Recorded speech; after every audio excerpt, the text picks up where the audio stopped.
You're being filmed too? Hmm? You're being filmed too? No, not yet. Can't afford that shit yet. Man. Copy. Shit ain't cheap, man.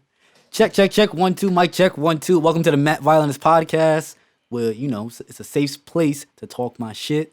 And I got a very, very special guest, the talented, the godly, if you ask me, ByFar Mega. What's good, boy? What's up? What's up? What's up, man? I've been trying to get you on here for a little bit now. I man. know, for a little bit. You think everything's safe? Not everything is a safe space anymore. The way the world is. Yeah, especially with this coronavirus flying around. This is definitely the coronavirus quarantine episode. Definitely. The reason I'm here is because I'm stuck here. That means that it's time for me to take some notes, boys. It's time for me to take some notes, man. I got to get back on my DJ shit. Take notes for what? Man, listen, you already know I've been out the DJ loop for some years now. Man, all you gotta do is just listen. That's all I be doing. That's why I be going to all these little different spots and little still be going to weeklies and stuff like that. I could be home chilling. I could just go and do my little weekend gigs and go to carnivals but nah, I be in these little spots, these little hole in the wall spots. You know where I be going? I be going there. I be wanting to listen. I be wanting to hear what's bubbling. Yeah, I want to hear what's bubbling. I want to hear what the new DJs is doing and stuff like that, so I can be like, all right, I'm still sharp. Well, speaking of bubbling, bro, you made like a major leap because you've been busting your ass for some years. Yeah, for some years. Now everything is taking off now, yo. Yeah. Everything. Yeah, but I knew that I wanted to do it that way. Mm-hmm. I knew I wanted to do it this way. I didn't want to cheat myself. I didn't want to take any shortcuts, and I think I kind of realized that just by having my ByFar brand. Just seeing how it grew alone, this made me be like, you know what? If it take 5 years, 10 years, 15 years, I feel like this is worth it. So I was like, I'm not gonna sign nowhere and try to get big. I'm not gonna, be up under like a promoter or some kind of other movement. I'm like, I got my own movement here. And so however long that takes to bust, quote unquote, is how long it's gonna take. I mean, you started this whole ByFar movement 2015, right? 2015. So it's only been 5 years. It's only been 5 years, but it's been a long, it's been a long 5 years. A frustrating one? Here and there? Let me see. Yeah, you can. I mean, I've had bouts of frustration sometimes. Mm-hmm. I mean, I've had bouts of frustration where I've been like, oh, well, damn, why this ain't happening for me right now? Because, like, I always knew, I don't want it to sound, like, egotistical, but I always knew how good I was as a DJ. Like, some DJs, they have that period where they're not good, and then they just develop into being good. Like, I started out good. Like, I started out knowing how to blend. I started out knowing a whole bunch of music. I started out knowing how the vibe of a party was because I used to party. Because I used to party and I was a dancer and I used to so I knew the floor. I knew everything before I started going on the tables. So you knew the DJ game as a consumer first. Yeah. And then you jumped into the whole yeah DJing thing. So you didn't start DJing in 2015 then? No, I didn't start DJing in 2015. I started DJing. I graduated out of Banneker 09. I was DJing at FIT. I definitely was DJing at FIT. So I want to say 2000. Yeah, around 2011. I was around 2011. Yeah, because that was around the time Split Personality Rhythm had came out. And that was a big rhythm. Yeah. You know what's funny? 2011 was actually like the official birth of MattViolinist. Yeah. That's the funny thing. I did a show at Leaving College, and I was watching Black Violin, and they had this little segment when they just bust out like mad dance hall. And they would just, they were blending it just like a real DJ is playing. Right. So I was just like, you know what? I could do that. I don't have the DJ yet, but I DJ myself. I'm like, I'm gonna just put it together. That's exactly how I started DJing. It's like you could do that. I could imitate that. Yo. I used to be a dancer before I was a dancer. They used to call me Shot. Before I was DJ Mega, I was Shot Mega. So I was Shot in parties and stuff like that. And eventually I started making my way over to the DJ booth and just standing there and just watching. And I would be in my head, I would just be like, yo, I could do like I could do this. Like this is not hard. Like it's like everything that DJs was doing is like I know why you're doing it, and I know you're taking a party from this level to this level, and then I was like, yeah, I could do that. Right. Like I know I can do that, and I know I could do it in some wicked like you doing it like this to this. But I'm like thinking like, what if you put this in here and then switch it up on the time? Like I always had all of these ideas in my head. So And you know what's funny? What's funny? Even when I was coming up DJing and doing my parties and everything, there was a lot of like trends. Like a lot of DJs don't even really talk about that. There's trendy mixes. There's safe mixes. Yeah. And I'm not gonna lie, in our field, one mix that they should definitely retire is just one of those days and to give me a try. Oh yeah. I'm tired of hearing that. Oh yeah, definitely. That's what I mean. We learn all of that. We learn all of that stuff. I mean, there's definitely different like segments and stuff like that. There's the I love my life segment. It goes I love my life into I feel free into no boy can buy me out, and then probably skip to Malu, and then the one day rhythm. That is a whole little segment in of itself. So like everybody, we found these little pockets of things, and that's why I like DJs who do like different kind of stuff. Like And what's funny is too, like with those small pockets of like trends trends and mixes that all these DJs do. I feel like when I was when I was the consumer, when I was the one going to parties, just how you were saying you were standing by like the DJ booth and just watching and like, yo, I could do this. When I was in parties and stuff like that, like the DJs that were the most creative to me was like those opening DJs. And there's two things that I've noticed, like when it comes to like club promoters and stuff like that, they'll either hire somebody who can do the job really well to get the party started, or they will hire somebody who is trash, and then like the primetime DJ appears like the hero. Right. And then in my head, like all of the opening slot DJs have always killed to me, and that was always the slot that I've been interested in. Right. I mean, even if you was at Sean versus Mega, so it's like, we had a specific kind of structure. And I made sure I was sober for that too. Yeah, we had a specific kind of structure, so it's like from beginning to end, the party was a vibe. From beginning to end, the party did what it had to do. Every DJ did. There was no, like usually, like it's like a little DJ competition, like at the end of the party, but like, yo, who took the night? Right. Who took the night? Who scored the goal? You understand what I'm saying? But like, I don't like parties like that, because then it was like, well, the party was only popping for like that 1 hour when that DJ played. You don't want that. You want your party to be as full of vibe as possible. So like I take pride in, like, especially when it comes to my parties and my events and the DJs who I book, it's like everybody's gonna get their chance to shine. Everybody's going to, you know what I mean? They're gonna flourish in the situations I put them in. So like right now, like people are listening to. So I recorded my whole birthday party on SoundCloud, and what a lot of people is listening to is they listen to the beginning, right? Because the beginning is just a straight 1 hour conscious reggae, lovers rock reggae, where everybody's loving that vibe. You know what I mean? And I booked the DJ I booked to do that was DJ Star. DJ Star, I could have booked him in any slot. I could have booked him to play prime time. I could have booked him to close, right? But you know what I mean? And he even he told me, like, after he played, he was like, yo, I was just in a zone. So like I like DJs like that, where it don't matter to them where he was playing for like 10 people in the party. You know what I mean? Killing, doing all kind of cuts in the reggae music and stuff. Like he was in his vibe. You know what I mean? So that's what I really, really enjoy. I really enjoy DJs. That's how you know. That's what separate DJs who really love music. You know what I mean? Because once you have that love, you create that vibe with the people. You know what I mean? That's like one of the main segments people are still talking about to this day. And what's crazy is too, it's just like one of the things that I took from Sean versus Mega, like you had a lot of support.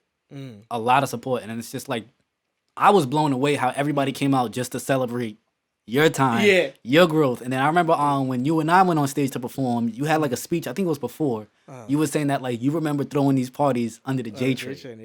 Yeah. How like that doesn't blow your mind like yo. Oh no, that definitely blows my like. And it was the crazy thing about it is like, it's because I think that's why I get the support that I get, is because I've always been on the ground. I've always been with the people. So like it was people in that party that was at the first birthday party that I did under the J train, like in that little art space under the J train. And then we moved it to Toenail Lounge, which was this Haitian spot the following year. And then we went to Aura Lounge, which was in Flatbush, and we packed out that place. Then I moved it to the Paper Box. Then I moved it to I moved it to Empire.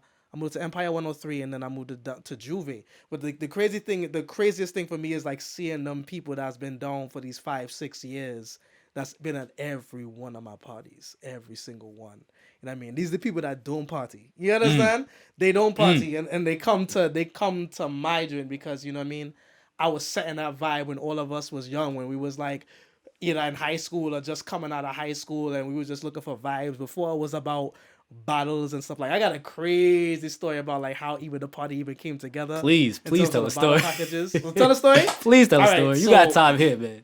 Listen, it's quarantine time. You got time. It's quarantine time. They're not going to let us out until next month. Don't worry about it. Until ByFar on the boat. All right, so I want people to really pay attention to the timeline of this, right? So, Sean versus Mega is my annual birthday party. So, people don't know, it's in February, right? So, this year, 2020, I was like, yo, this year I'm just taking risks. This year I'm going to take a lot of risks. If there's an island I want to go to and just check the atmosphere, I'm going to go. If there's a girl I want to shoot my shot at, I'm going to shoot it. Like, I'm going to, like, this was the year. So, this year I was like, you know what? Especially with the momentum that I built from last year as a DJ, I said, you know what? This year, I'm gonna buy out the club.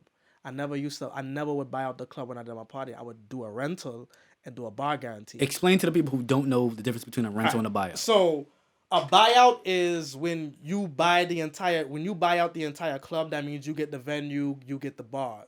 Like, essentially speaking, you get the venue, so the door money is yours, the bar money is yours, right? Because you've bought out everything. You're basically paying for that day as if it was a normal day. So you're buying out the Friday. So like, I had Juve nightclub for my party. The buyout was $12,500. So that's like basically, technically speaking, that's like generically what Juve nightclub would make. Right. On a Friday night, it's $12,500. So if you want to buy it out and reap all the benefits of the door and the bar, you have to make sure Juve is paid off first. You make sure Juve is paid off first. So I buy out the club. So I do it so they allow you to do a deposit, and then you can pay off the remaining like a few weeks after. Here's how the support get crazy though. So the buyout was $12,500. I put down $5,000. I put down $5,000. Right? They give me the layout of they give me the layout of the venue. Here's what these sections are. Here's the bottle packages. Here's how we do it. I'm like, all right, cool. So one thing about me is like, it's kind of tricky with me when it comes to promoting parties, because I wish I could have like 2 months to promote it, but my birthday party's in February. So if I promote it in December, you have New Year's parties to worry about. You have Christmas parties to worry about. So I can't really pump until after New Year's. Right. You understand? So I'm always working with like a small window of time of like a month, if that. Right. Maybe a month and a week. You know what I mean? I'm always working with that small amount of time. So the thing is, the venue, they want their full amount of money like a week or two before the event actually starts. They want the full amount. So I'm like, all right, cool. Mind you, my parties have never, we've always done good at the bar, decent. I mean, like, it really depends on like what it is. So like, if it's like Toast of Life, which is the New Year's party, I know the bar's gonna that's guaranteed to. Yeah, it's guaranteed amazing. It's guaranteed. It's New Year's. You know what I mean? It's guaranteed amazing. But like for like regular parties that we would do, like I come from dance and culture. We don't really drink. We would dance. You just go out to vibe, have fun. Yeah, we go out to vibe, have fun. We didn't need to drink and stuff like that. So this is the big shock to me. So I said, you know what, this year I got that momentum. I got a bunch of new followers, you know what I mean? And they kind of older, so they into drinking. So you know what? I'm going to do bottle packages this year, right? Boom. So promoting it. There's 25 packages that I can sell. 25 sections I can sell. How much were they? Roughly. There was a $300 package and a $500 package. So getting into about like that 2-week deadline, I maybe had 10 out of 25 packages sold. I had 10 out of 25 packages sold, and maybe a few hundred tickets sold. I don't have the remaining $7,500 to pay off the buyout.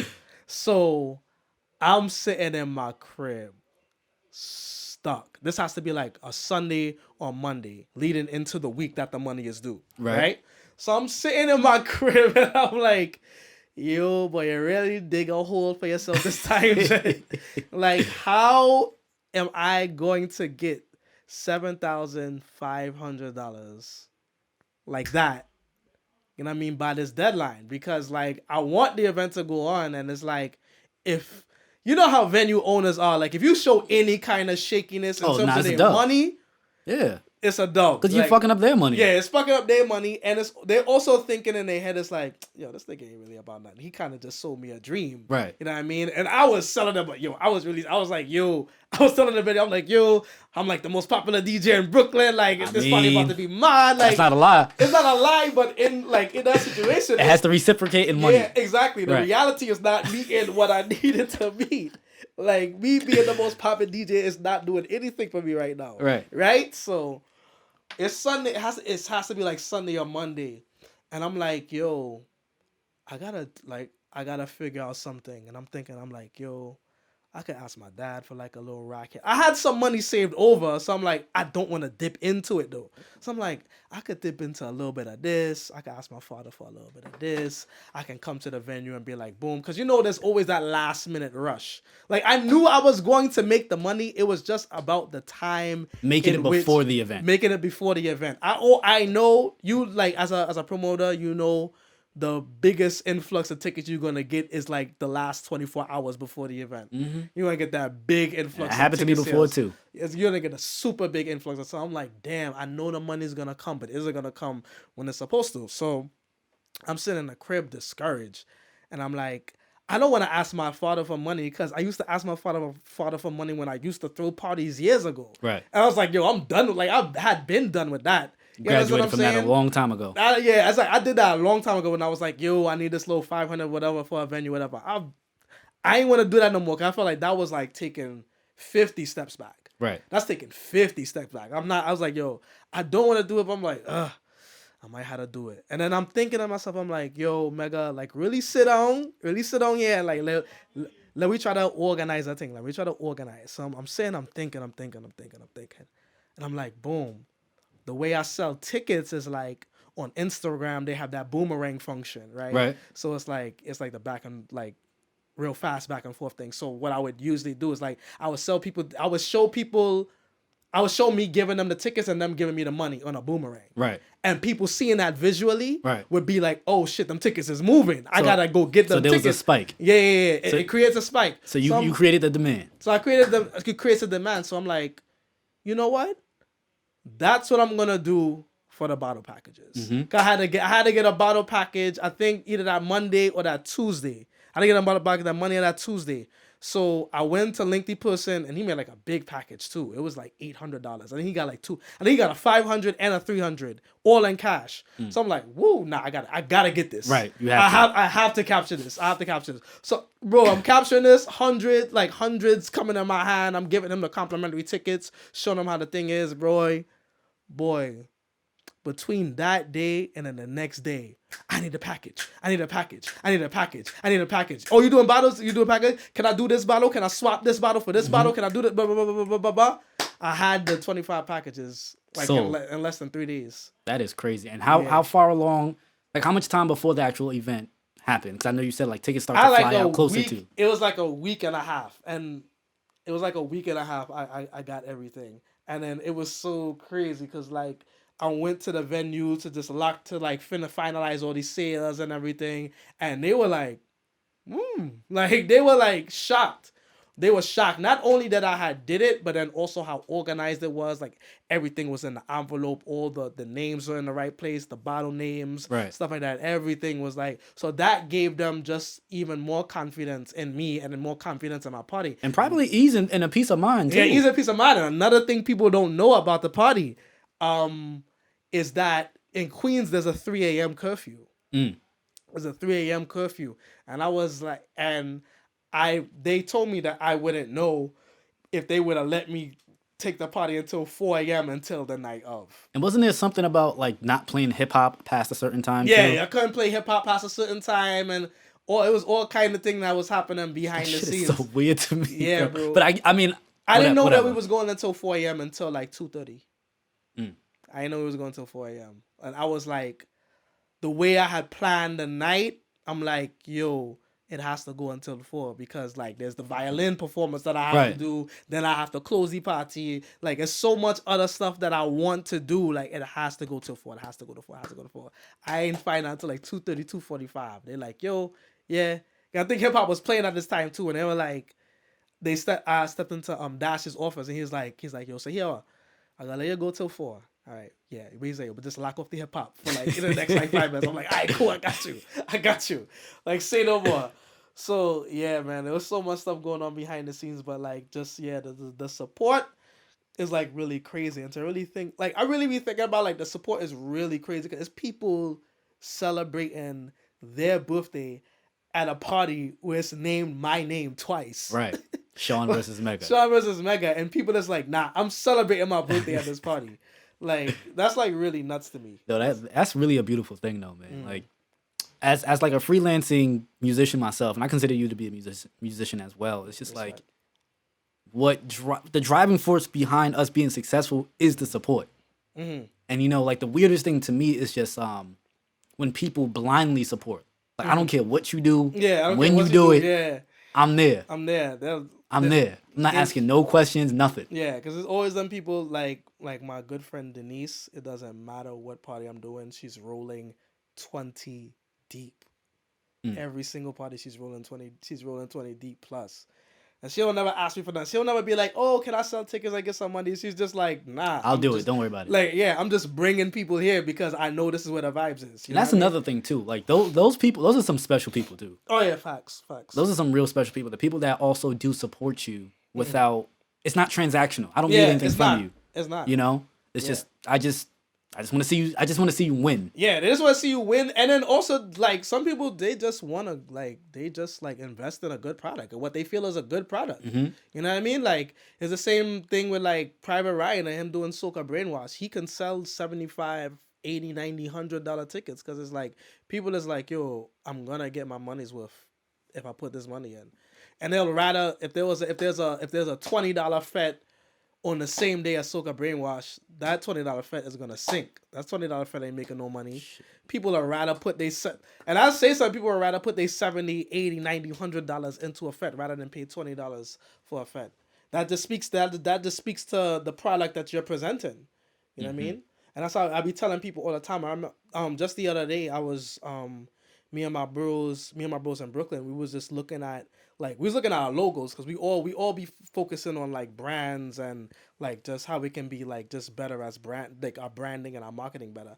And so like my bro Mel is showing me his logo, and he showed me his logo, and he's like, oh, somebody had told me that the logo looks too corporate, like try to make it look more street, more urban. And I was telling him like, nah, man, don't do that. You want people to try and meet you. You don't want to meet them. Right. You don't want to meet them. You want people to go up and try and meet you. Because if you try and meet them on that level, that's the only level that they're gonna see. It's not an aspiration. There's no aspiration. Once there's an aspiration too, once you could tie something to aspiration, you know what I mean? That's why AirPods sell out. That's why Beats by Dre sell out. You know what I mean? Because it's an aspiration. And that's why the strings attached cast can charge so much money. That's what. That's why we get to the check, yo. That's why luxury brands is the way it is. Like nobody would buy some of these luxury shoes if they was like Jordan prices. Like, cause we would be like there's certain luxury shoes out here that is people is like, yo, that's ugly. But because of how much it is, people aspire to that just to be like, yeah, I can buy it. There's a pride behind it. Yeah, I got it. I saved up my money. I busted my ass. I was working overtime, and now I finally got it. Now there's a pride to that product. It's a pride, exactly. So it don't even have nothing to do with the sneaker. And you know what's funny too? That goes into a conversation that I've been having frequently on this podcast about value. You know, it's just like your value is literally made up. Where do you want it to be? Where do you want it to be? Literally made up. Like literally made up. When I'm negotiating with these promoters, it's like they don't know me from Jack or George. You understand what I'm saying? So like if I say my price is $500 for 30 minutes. For 30 minutes, my price is $500 for 30 minutes. And like I'm at that point where the promoter's not gonna be like, oh, we're gonna go in a different direction. They want to book me. Right. They want to book me. If they didn't want to book me, they wouldn't hit me up in the first place. You understand? So it's really not about it's about what you can negotiate. And what you can leverage. Yeah. And for you, you're leveraging like, you know, your audience, and you're definitely leveraging your talent. Yeah, for sure. For sure. And trust me, as a DJ to DJ, musician to musician, when you get a compliment from another musician, that's like a high rated musician. I mean, compliment. Oh yeah. That's super high rated. That's what I take pride in the most. What I take pride in the most is like being like a DJ's DJ. Like a lot of DJs fuck with me. A lot of DJs fuck with me. Like a lot of DJs will be like, yo, they'll come to me like, yo, I don't really like a lot of people. I've heard, you know how many times I heard this so much, like, I don't really like a lot of people. But you see you're bad. Nah, but like, one of the main things that like I really enjoy that you do is your ability to tell stories on the fly. You know, like if you got 16 balls to tell a quick story in between a blend, off the head, you got that. Yeah, it's clear. It makes sense. There's a beginning, middle, and end, and it just fits. I think I learned that from like doing like poetry. Like honestly, because I remember, it was always that time when it's like when I had the microphone and I was like real timid and I didn't know what to say or whatever. I didn't know how to articulate myself, and you know what I mean. I felt like people wouldn't understand my accent, so it's just like I'm like nervous or whatever. And then I think just writing poetry and just like writing poetry and then like just listening to other DJs and just listening to like how people do their speeches and stuff like that, picking up little things here and there. I'm like, all right, cool. And then it's like the best thing you could do on the microphone is just be yourself. Like I just have I could be very reserved, but then I also can have like a very bright personality too. Right. And I have my humorous moments too. Like, you know what I mean? I try to be as multifaceted as possible. So, yeah, once I just let go of like these like reservations or like the expectations of like what I could say or what I could not say on a microphone, that's when I took my MC and my storytelling to a whole entirely different level, because now it's like I'm always having a party in my head anyway. You know what I mean? So why don't I just bring that to life? And that's the best place to have the party too. And you know what's funny too? A lot of people don't know. Like my older brother Maurice knows. Because of you, that's when I like really started to like lock in. Like I obviously I know how to blend. I know how to scratch and everything. I'm like, but when I heard Mega Chat, I'm like, nah, I need to get that shit going. I literally locked myself in a garage, right? And was just trying to figure out and understand how to speak, because I'm not the best speaker. Not yet. You know, I feel like when I get nervous, I have trouble articulating, you know, pronunciation. Sometimes I stutter over words and, you know, trip over words. And a lot of that stuff is just mental. It's just the reps. Once I started to get the reps in, you know, I started to like create challenges for myself. Like, you know, I practice like chatting and DJing and blending on internal mode, with the left pioneer by itself, with the right pioneer by itself. And then I remember I like took my skills out on this one gig that I was doing. It was this gig on Firewater. And I got that opening DJ spot, and I was mad happy about that. I'm like, oh, it's about to be a wrap. And Firewater it's not like a spot where people go there to vibe. Like, for a lack of better terms, there's a lot of hood niggas there. So the vibe's a lot more like Loxy.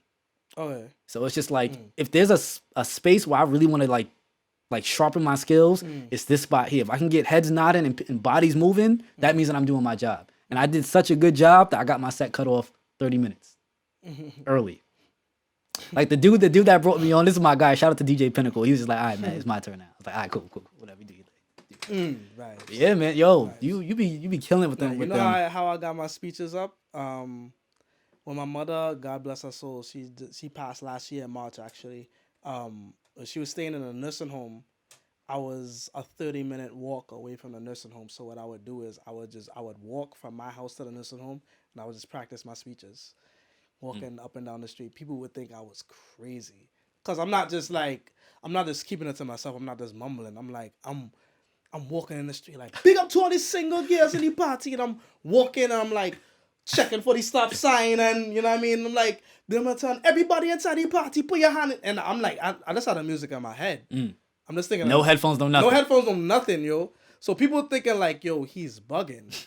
Like he's bugging, he's out of his mind. But in my head, I'm like, I know, you know, I know the purpose of what I'm doing. You know what I mean? I know the purpose of what I'm doing. So it's like that was my training grounds, because it's like, and it also like helped me get rid of like any fear of speaking in front of people, because I'm literally speaking in front of random people like 2, 3, 4 times a week, just walking up and down the street. Right. You know what I mean? So it's like if I can just do that and not really care about, you know what I mean, people reaction, you know what I mean, then like I can survive like on a stage where it's like that distance, you know. And what's crazy about talking on the mic, pause, like when you're performing, it's just like you need like this arrogance, this fearlessness. No matter what I say, I don't care like what happens. You gotta just believe it. Yeah. You have to believe it, like no matter what it is. Yeah, because you gotta understand, people.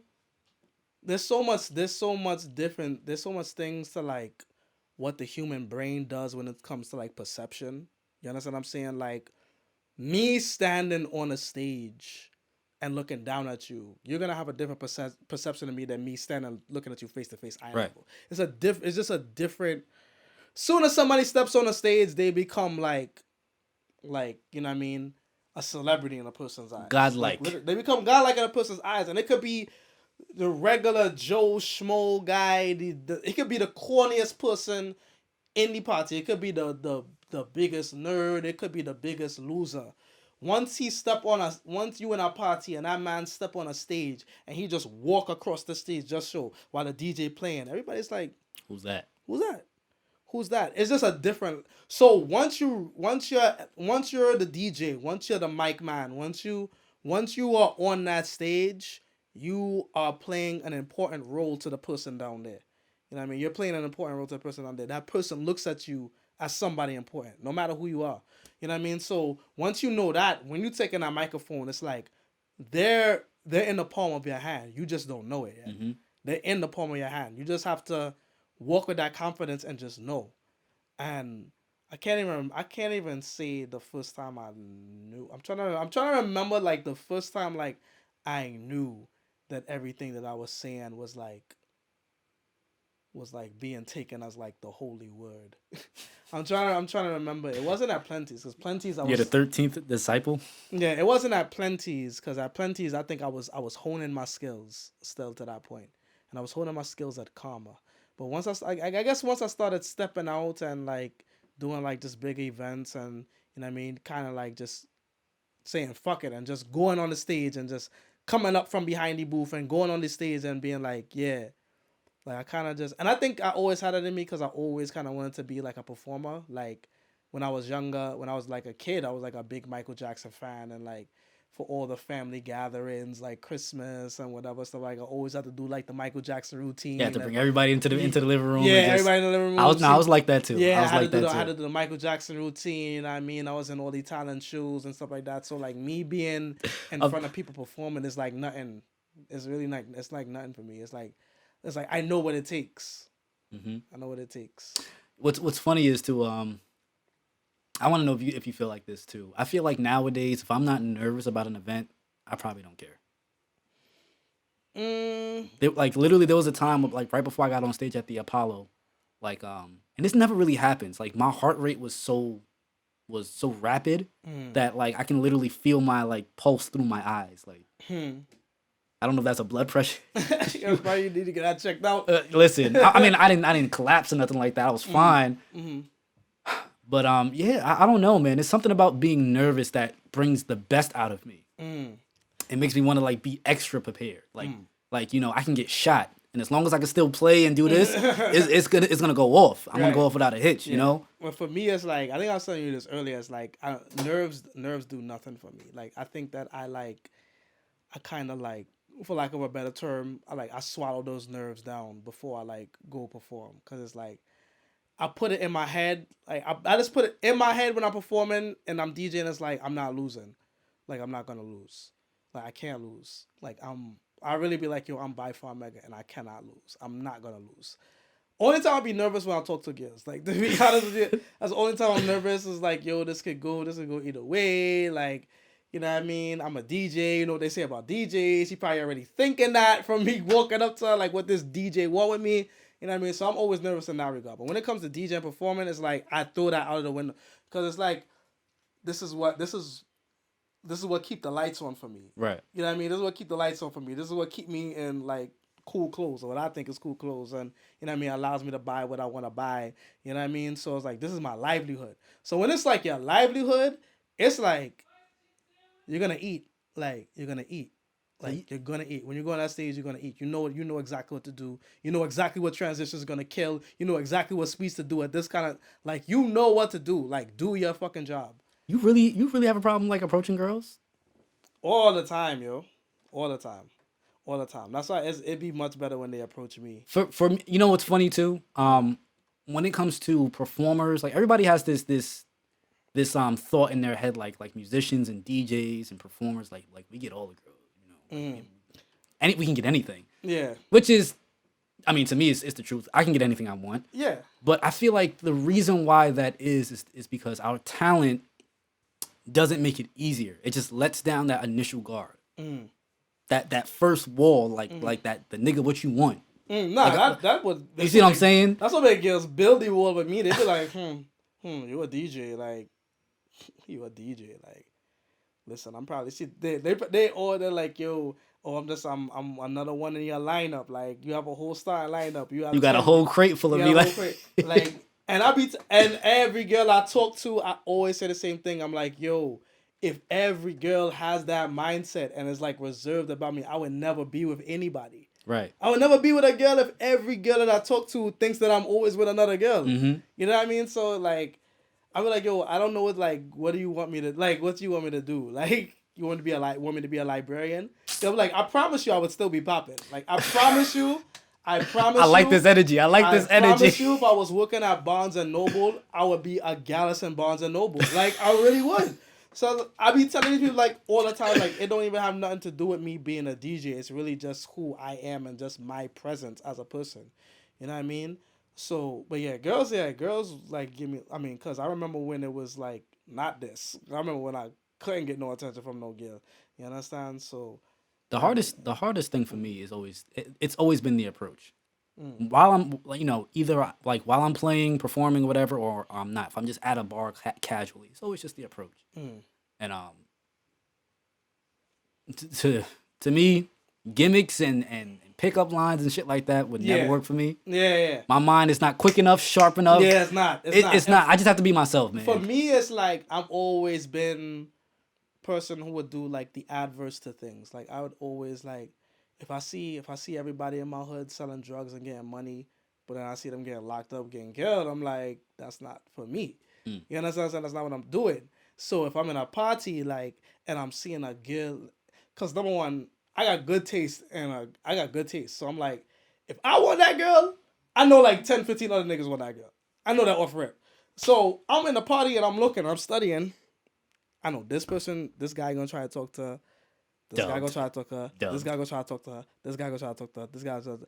Once it gets to that point, I'm like, I'm not gonna talk to you, cause you already tired of that. Like, I'm in my head, I'm like, yo, the girl, she tired of that shit. Yo, men been harassing her to try and dance with her all night, try to get her number all night. She be giving out fake numbers all night. She be with her friends pretending that she's gay all night. You understand what I'm saying? So in my head, I'm like, why would I add to that? Why would I add to that? So I'm like, I'd rather you come talk to me, because then I know that you are a willing participant into, you know what I mean? You know what's trying to go on. I got a funny story about that. There was one time, this is a long time ago, like Dougie Fresh was performing at some event that I ended up at, and I was chilling with these three like beautiful girls, like all of them were all fire, right?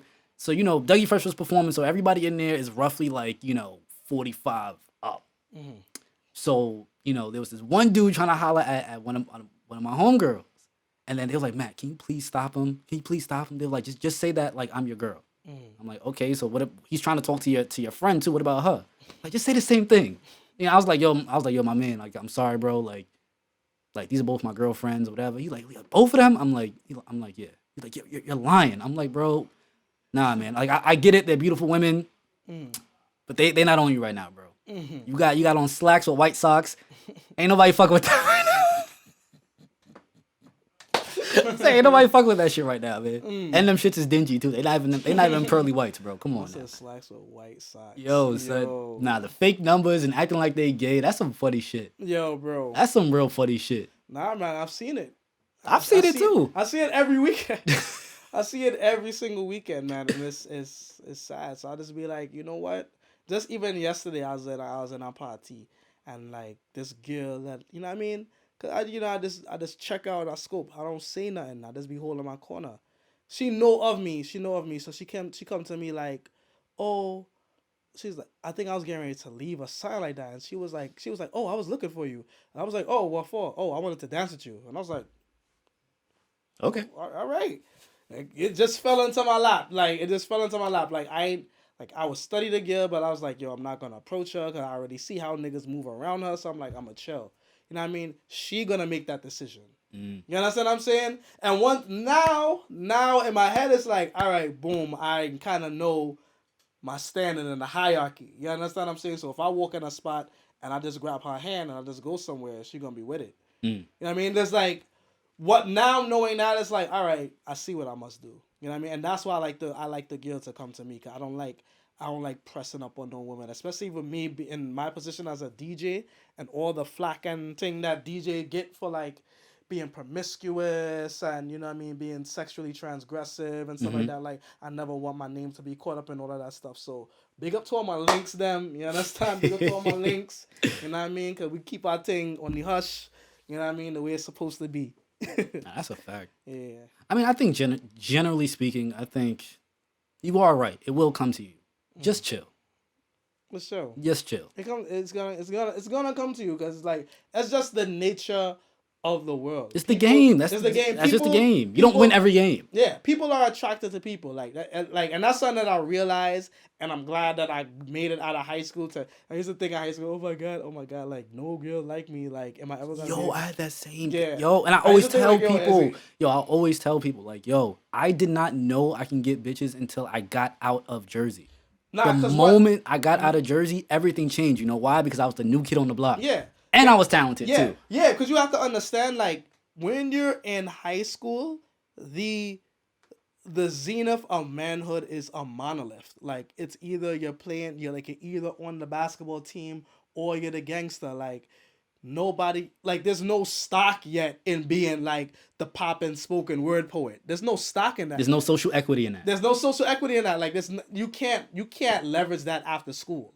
I can leverage being an athlete. Like, you know what I mean? Like, pull up, show. You know, I can read these words and like I can read a whole paragraph in like 35 seconds. Come on, son, I can leverage, like, upperclassmen can leverage, like, yo, I got a car, yo, I got mad money. Like, there's no social equity in like being able to write a metaphor in high school. There's none at all. It's not until you're old. Now I'm older, and then it's like, oh, he got a master's degree in that shit.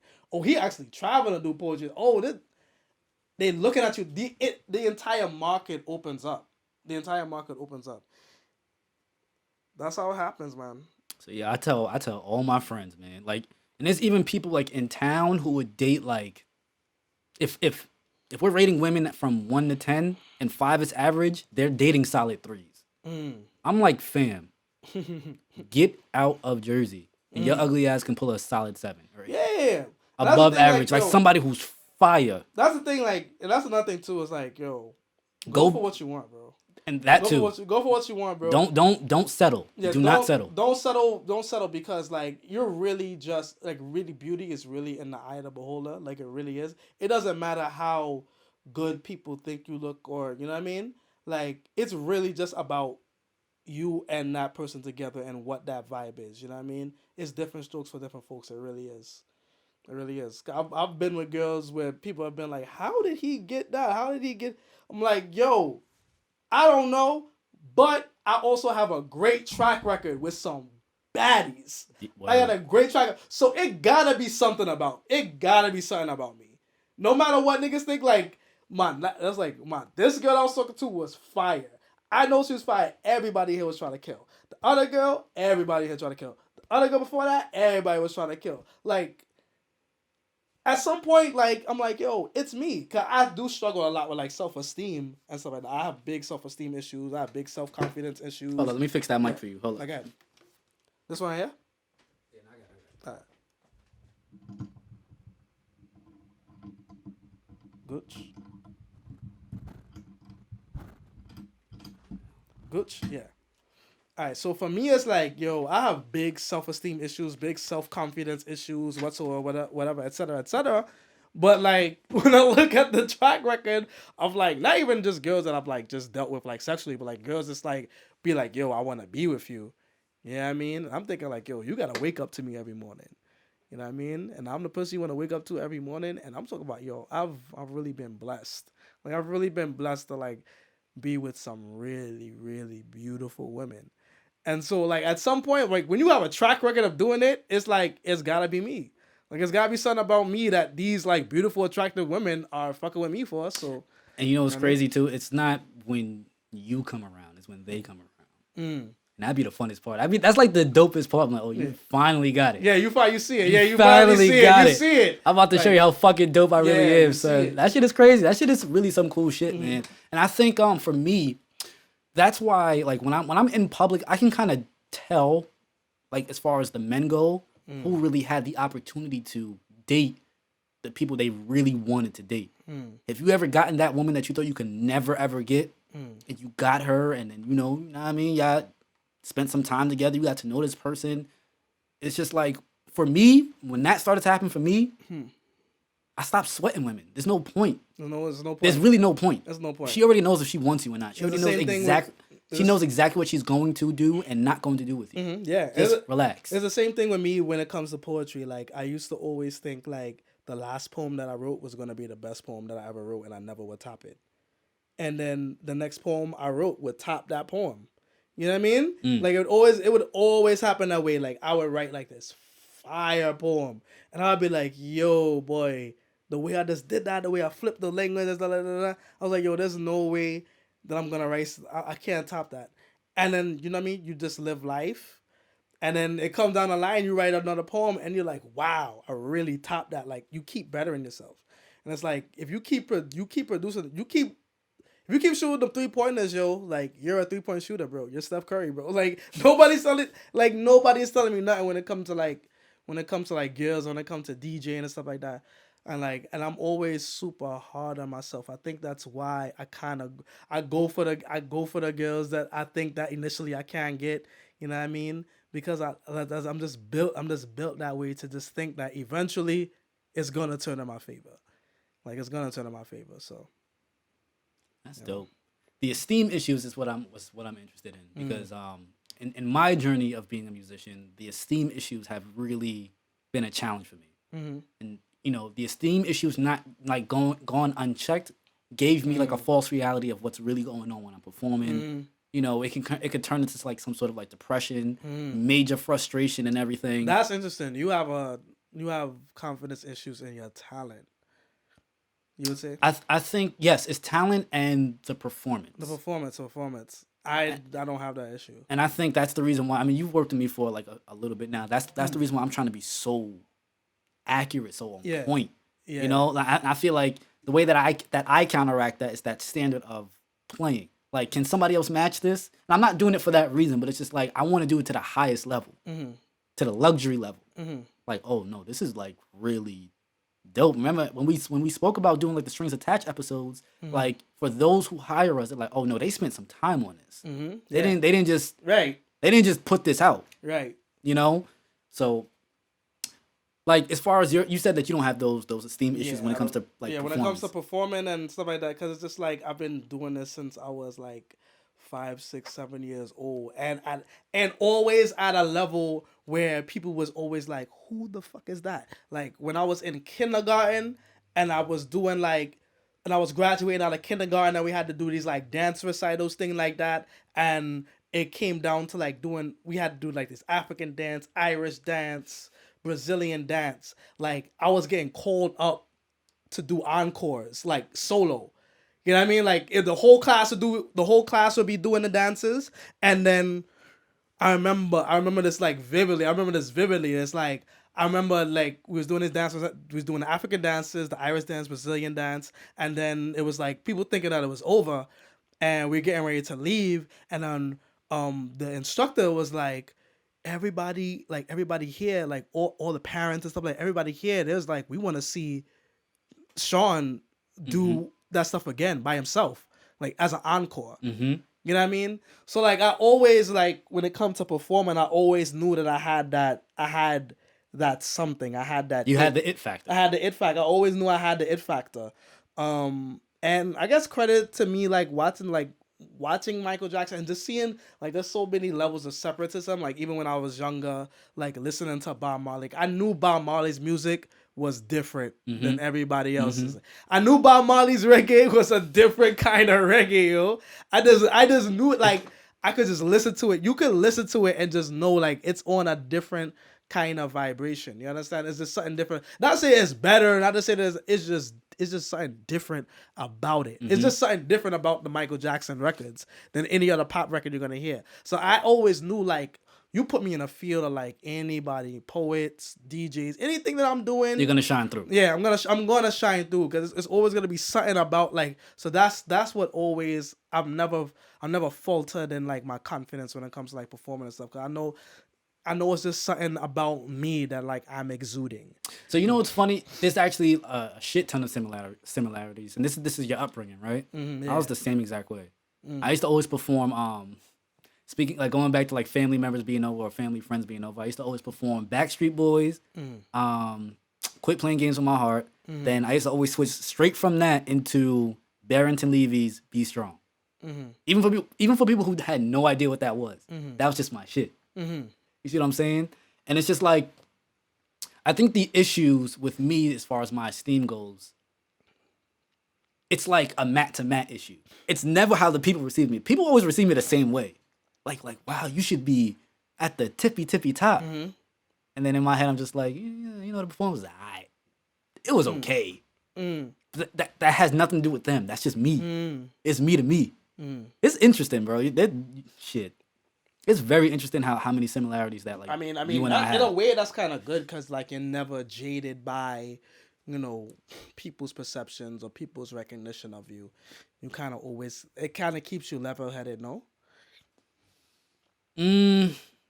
Level headed in what way? Because I have thoughts about like, you know, being cocky or like not to say that you're arrogant. cocky, but you never feel. Because I don't think there's a problem with being cocky. To be honest, yeah, I don't think there's a problem being cocky, but like. You always feel like there's always something to be improved on. There's always something to work on. You know what I mean? Like you know that there's like the internal, like the performance is external and internal. So it's like you're always judging yourself against yourself. You know what I mean? And that's part of the reason why, like when it comes to like performances, I don't ever look at them again. Any strings attached that we post. Me neither. I never look at them, yo. After we finish editing it, I don't watch it again. Yeah. I'm on to the next. I don't want to see it. I don't want to compare myself to it. I'm like, because I understand this. The phones and cameras can only pick up but so much of your performance. But while I'm on that stage, I am super confident that I'm doing everything right. Everything. So it's just like, why judge myself to something that's altering the real experience? If you ask me personally, I kind of wish that people would just put their phones away when I perform. To be honest, just watch it, just experience it. That's what it's here for. Experience it, internalize it, go back home, reminisce on it. That's it. Don't post it. Don't tweet it. Don't send it to me back in an email. I don't want to see it again. Nah, but your talent elicits that response for people to pull it, and that's the thing that's so crazy, paradoxical about it. Is like your performance is so, you know, it's so singular and it's so extravagant is not the word, but I want to say it's so singular. Like people be like, yo, this is a moment. I have to record this because it's like this is like a highlight. This is a highlight. This is something that I can't just let this like just be just stuck in my head. Like I have to like be like, boom, I recorded it. I was here when this happened. You know what I mean? That's what's so interesting about that. That's what's so interesting about that because it's like the reaction that you want, you'll never get just because of how special your talent is. There was only one reaction. This was actually like the birth of MattViolinist. There was the one time that I like really put all of my talents together and then presented something to an audience. That was the biggest reaction that I ever got. You know Bless the Child, right? That is my guy, son. Bless the Child. Nah, I just want to take a little 1 minute to just be like, yo, Bless the Child. Bless the Child is one of the most thorough DJs Yes, absolutely. that I've ever heard in my Absolutely. life. Like in my entire life. Bless the Child is a beast. He's a beast of like godly proportions. Yeah, continue. Big Right. up to Bless So the Child. I'm gonna show you the video too. But so I was playing. I'll never forget it. That was back when the Rum and Red Bull rhythm was like busting. 2011. Same time with the split personality rhythm. So I was playing dun, dun, dun, dun, dun, dun, dun, and I just heard the crowd going crazy and everything. But I didn't have the confidence yet to like look at them and play accurately. I put my head up. I just saw somebody running down, and it was Bless the Child. Like Bless just came on the stage, yo, and showed me mad love, and everybody went crazy. That was the birth of Matt Violinist. And I remember after that time, I was just like, I want this reaction every single time. Every single time I touch the stage, I want this. Yo, big up to Blessed Child, man. That's my guy, though. And he shows genuine love. Like he's a person who's like called me. Like he's called me like literally after my sets, and he's been like, yo, you did this good, work on this, da da da. Yo, big up to Blessed Child. One of the most thorough when it comes to knowing music. And I mean like knowing all kind of music, like every R&B, hip hop, dancehall, reggae, soca, merengue. He knows everything. Like he just like that. He just lives and breathes music. I love DJs like that. And you know what's funny too? Like I want to speak on the audiences too. I feel like living in Jersey for like I'll say like the better half of my life so far, because I was born and raised in the Bronx. And I lived there for about like 12 years. Then I moved out to Jersey. When I moved out to Jersey, with the audiences here, they're very specific on what they want to hear. It's hip hop or trap. And for me, I grew up on reggae, soca, dancehall. I grew up on everything, and it's just like I feel like the kind of DJ that I am, I'm more like an open format kind of person. Right. You don't know how difficult it was to like try to like reset your thoughts and like reconfine your thoughts because you want to go into that dancehall set so bad. You want to do a 30-minute set. But you know they probably only gonna know. I think I feel like I started out playing dance. I ain't started playing soca, but now I'm like the number one soca DJ. You understand? So it's like I have that itch, and I feel like if I don't work that muscle, I'm gonna lose my dancehall instincts. Because you know when you hit in that dancehall set, like it's certain instincts that you have that make the selections just like, you know what I mean? And I don't want to lose that just being like this soca guy because everybody's booking me to play this soca, but I'm like. I want to play dancehall too, because when I was playing dancehall, I was mean with it. Like I used to like go in the parties and everybody would be like, Jamaicans would be like, yo, who is this Trini boy here playing this dancehall the way he playing? Like, I know like days like Labor Day, going to like these little different parties and stuff like that, and blazing dancehall. Niggas would be like, yo, what? And then they hear me talking to Mike, and it's like, he's not Jamaican. Right. They were like, yo, where you from? Like Trinidad? You're Trinidadian? You bad like that? I miss that. I miss being that bad Trini. That's also like underrated too. Underrated, yo. I miss that because it would catch everybody by surprise. And low key, that's honestly to me that's the best way to go into parties as a DJ or as a talent. Underrated, yeah. And I used to get this I still get this to this day. Like there was one time I did this event for Power 105, right? So I was standing on the side of the stage. It was a packed house. And I was just chilling. Like when I'm at places and I'm about to perform, I'm not really like about the rah-rah. I'm just there. I'm focused. I'm zoned. And then when I'm done with my performance, then I can kind of let loose. I had the violin on my shoulder, and then there was some dude right by the stage, performed, blah blah blah blah blah. Got off stage. The same guy was standing right there. He was just like, "Yo, I didn't expect you to do all of that." And in my head, I was just like, what the hell did you expect me to do? You think I'm going to sit here and be mediocre as fuck on this stage with a violin? Like, nah, bro, if I'm here to bust it down. Like, bro, and that's a feeling you're always, once you bust, that's the feeling you're going to chase. The feeling you're going to chase is when nobody knew you and you made people turn their head. The feeling is way sweeter after that, too. Yeah. That's the feeling that I chase every time I play, yo. Because like now that I'm at this point where it's like I'm at the point where I'm at the top of the top, people is already expecting the top of the top. So it's like I gotta top that because I gotta make people be like, yo, what this guy is really on some different kind of shit. Mm-hmm. Like that's really the feeling that I chase now in parties, because it's like I know I'm a shell. Like at 50% I'm gonna shell. At this point, I know at like 50% I'm gonna shell the place. I'm gonna shell the party. What you mean by 50%? At 50%, I could be on autopilot. Like I could shell a party with my eyes closed. I could just pick the songs, know what to say, You know how the reaction is. Yeah, I can make it super formulaic if I want to. Mm-hmm. I can make it super formulaic if I want to, but there's no challenge in that. So it's just like, you know what? Sometimes I'll be like, you know what? I'm gonna start my set with the hottest song. And work backwards. And I'm gonna carry a vibe I gotta play for an hour. I have to play for an hour. I'm gonna start my set with the hottest song. And by the end of the set, niggas gonna be like, yo, he still killed. Like the vibe was still up. Like it's just little challenges here and there that you have to set yourself up for.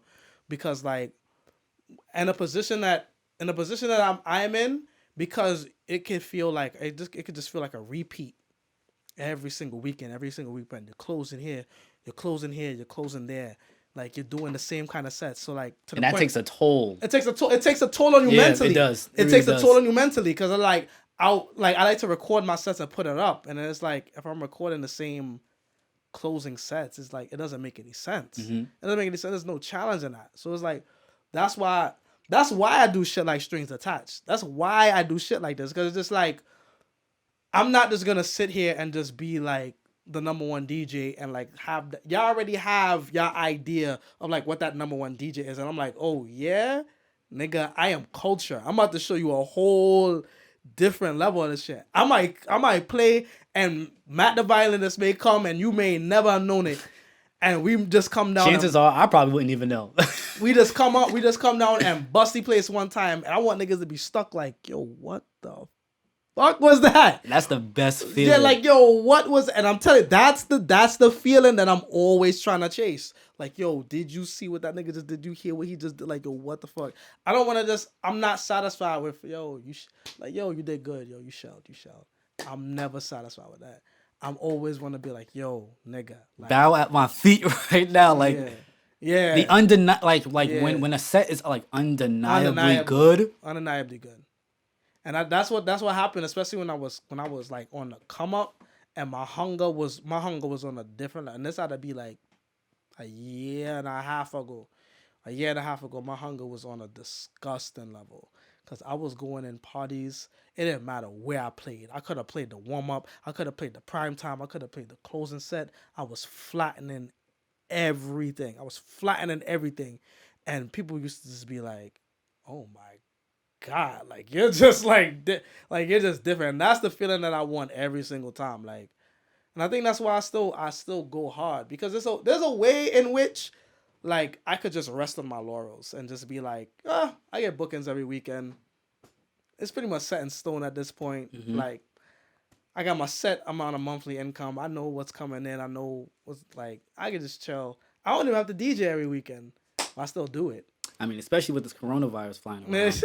We're not going to be DJing on a plane for the next, allegedly. Bro, when I came back from St. Lucia Carnival, I just did a free gig.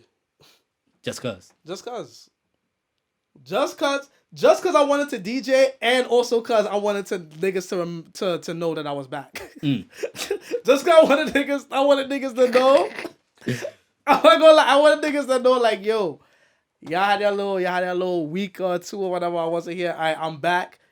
Nothing is changing. Everything is going back to the way shit was. That's dope. Yeah. That is dope. Yeah, man.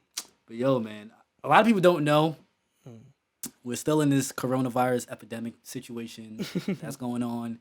Me and Mega both had events canceled on us. Facts. Like within the short time that we were together. And is this drugs are about to move. Listen, drugs about to and move. And the ByFar enterprise, we're about to step into a whole different business venture, because this is really all I do for a living. So now I'm kind of stuck. They were saying that, like, you read something to me. You said meetings of over 500 people or more are banned. Yeah. You don't want me to survive. You don't want to see me eat. You don't want to see me eat. I don't want to see a black man win. That's crazy. That's, you know what's really crazy? 'Cause in my head, I'm thinking like, yo, I know the capacity that I have for the boat is 450. So in my head, I'm like, yo, I save just as long as, you know what I mean, I don't go over a certain kind of number, I'm good.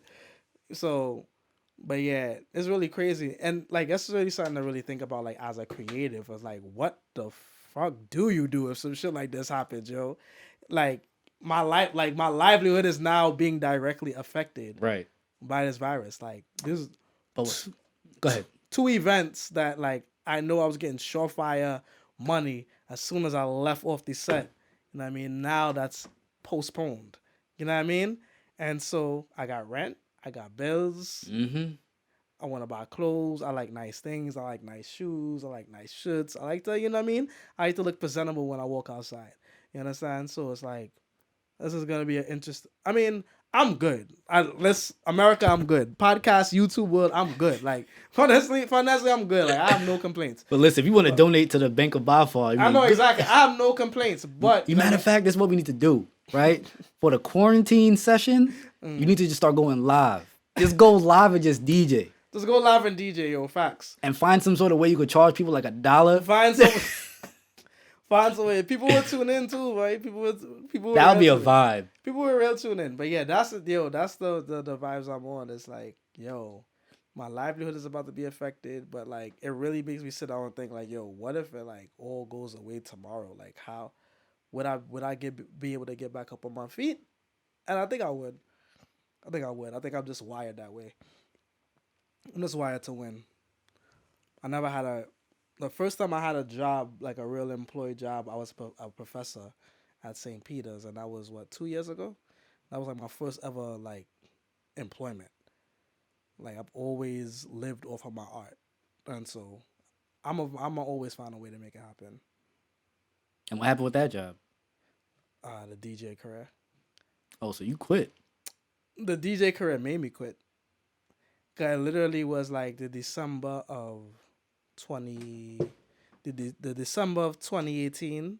Yeah, the December of 2018, I did this party called Santa's House in Williamsburg. And ever since that day, literally, I get a call to get booked every single day. If not called directly to me, but my manager gets that call or gets the text. Literally, people think I'd be a liar when I say, like, literally every single day I get a booking inquiry. Oh, listen, you don't got to tell me because it's the same way for me. Same exact way. People don't understand. That's like, people think that like I do these covers because, oh, like I just love to do it. Like, no, that's how I eat. That's how I create the demand. Yeah, exactly. So it's literally every single day. So I gotta be. I'm really thankful. I'm really, really thankful. But it did retire me from teaching, because like, the thing about doing so many good things at a high level is like, they're gonna demand more of your time. You know what I mean? Because there's always gonna be a thirst for good people in their field. So like, if I'm doing good in poetry and I'm doing good in DJing at the same time, eventually something's gonna have to give. Because like, I could pull my attention could be pulled to poetry, but then also attention could be pulled to DJing. I can't do it. And at a certain point, you can't do both. You're gonna reach a breaking point. I mean, the way I look at it, as long as you're good, as long as you have skills, talented, you'll never be out of business. Yeah, you'll never be out of business, because it's always that demand for like good DJs, and that's why I feel like in the pantheon or whatever of like these DJs that's out here, like, I really feel like my name is always gonna be relevant, because at the end of the day, when you strip down the ByFar brand, when you strip down the image and the shock value of, oh, he's short and he wears glasses and he, you know what I mean? When you strip all of that down, what you come up with is just a great DJ. Like, at the end of the day, no matter how you slice it, I just know how to play music. You know what I mean? And that's never, I'm always going to get money for doing that. I hear that. I hear that shit. Yeah, man. So we've been doing this for about an hour and a half now. Oh, shit, word. Everybody always says that. Like, it's been an hour and a half. Well, It kind of flies by. It kind of flies by, that. man. I didn't even know that. Yeah, man. I mean, I don't even think I have anything else to really talk about with you, to be honest. Like, we didn't really touch on like your inspirations or anything like that. My inspirations. Who inspired you? Where do you pull it Just in from? general. I honestly say, and people think it's the cockiest shit in the world. Mm. I always say like my biggest inspiration is me. There is no better feeling like when we complete a strings attached episode or something like that, and it's fire, and it's like I like surpass my own expectations. That's inspiring to me. You know, so there's no body, there's no person, there's no artist, nothing that can give me greater inspiration than I can give myself. You know, but I'm always interested in people like you, like being that we have like a lot of similarities. Like, where do you pull your inspiration from? That's so interesting because like I just one thing that I've like I don't think I've like struggled isn't the right word. I've vacillated back and forth in terms of my ideas about belief and faith in just things. And then like higher powers and all of that stuff like that and like so I don't know. I used to always think that, you know what I mean, I'm doing this kind of like in the service of God or like I'm a vessel, you know what I mean? And there's this God that's like, you know what I mean, in control of me, you know what I mean? But I've been in this place where it's just like almost an emptiness, but it's not in any way like bad or anything, but I kind of just been inspired by nothing. I'm just inspired by nothingness. And I think that's why I'm so creative. Because there's really no it's like in the Matrix, like there is no spoon. You know what I mean? And Like, you could do whatever with it. Yeah, I can just do whatever with it. It's like there's really that I'm inspired by nothingness. So the idea that you can essentially make whatever happen. Yeah, I'm inspired. I think I'm inspired by that. It's not me. And that shit is dope too. And I always say that shit too. It's just like I had conversations with people who thought I was like arrogant and cocky. I'm like, I'm not arrogant, motherfucker. Everything that I'm talking about, I can do well. Yeah. So I speak of what I do extremely highly. I think it makes you uncomfortable, which is why you're calling me out on it.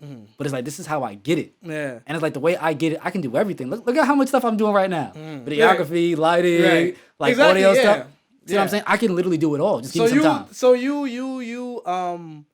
you have those moments where you just sit back and you just look around and you be like, yo, I really do a lot of shit. It takes a toll. I told you about my mental breakdown after episode 2 with Gail, Royal G. I can do it. It's gonna cost me though. It's gonna cost me time, frustration. But did you feel reward? Okay, so when that episode came out, did you feel like, and you seen the reaction, did you like take it in, or were you so like swamped like mentally that it kind of like you kind of didn't even like, I don't want to say appreciate it because I'm sure you appreciate it, but you didn't like. Did you have time for yourself after it was said and done to be like, yo, I did that?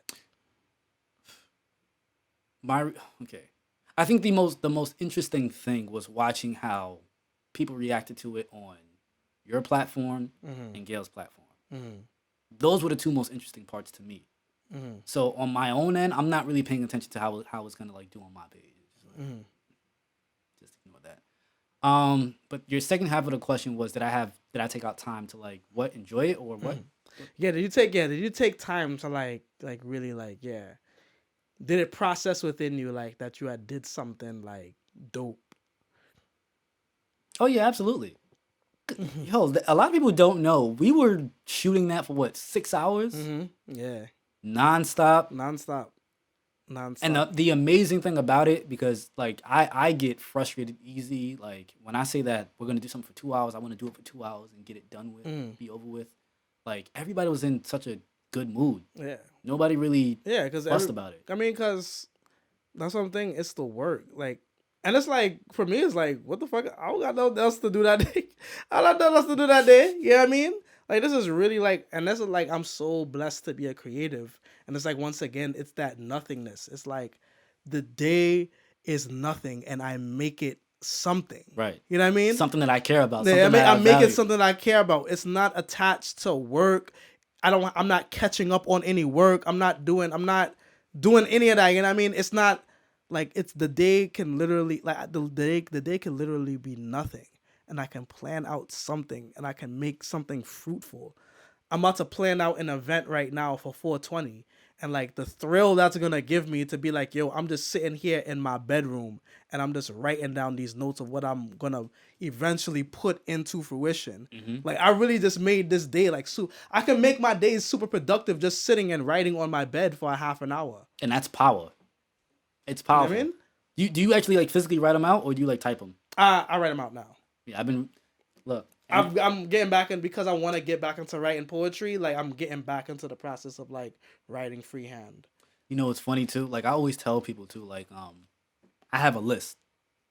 Always crossing things off. Always crossing them off. And it's just like once you hold yourself accountable to this list, oh my God, there's so much stuff you can just knock out. Yeah, it's too much. It's too much. Like you get that thirst to be like, yo, I want to write more. I need more to like. I need more goals to hit. Because I'm not done. Yeah, and it's just like I literally feel weird. Like it's like, and I almost think that like where I'm at is like a disease. I don't know how to rest. I think that's the drawback. I never know when I'm done. I forgot what show was it? I think it was Family Guy when Peter meets his father. And his father spends, I think he spent his entire like life like at this diner or something eating like a donut or some shit. And like Peter's like yo, when are you gonna like, you know what I mean, come reconcile with the family? And he's like, when I'm finished. Like he's like, when I'm finished. And that's what I feel like I'm gonna be like Peter's dad. Like I'm gonna be that person that's so intensely working on his things and working on his and has tunnel vision for whatever the fuck that he's doing. That's like I'm never gonna feel like I'm finished. That's the only thing that I'm like I really think about. It's like I'm getting older, thinking about, you know what I mean, you start thinking I'm seeing all of my peers and stuff have kids, getting married and all that stuff. And I'm like, none of that is it. I don't see none of that for me right now. I ain't gonna lie, I think kids are overrated. I'm not gonna lie to you, bro. I swear to God, there's something weird about parents because parents always say the same thing. Like, I just love my kids. My kids just changed my life. I swear to God, if parents can anonymously give their kids back to the higher being and trade in their parent card, I bet you like more than half of them would. I get my time back. I get my weekends back and all of that. Boy, like I really like, and like my brother has a kid. And like for me now, that sets me at ease. Like, oh my God, like my parents are already grandparents. I don't gotta. No pressure. There's no pressure. But in my head, it's like also, wow, there's really no pressure. Like I really could be out here, just like with no child, with no wife, with no, and like some like a part of me is like, yo, okay.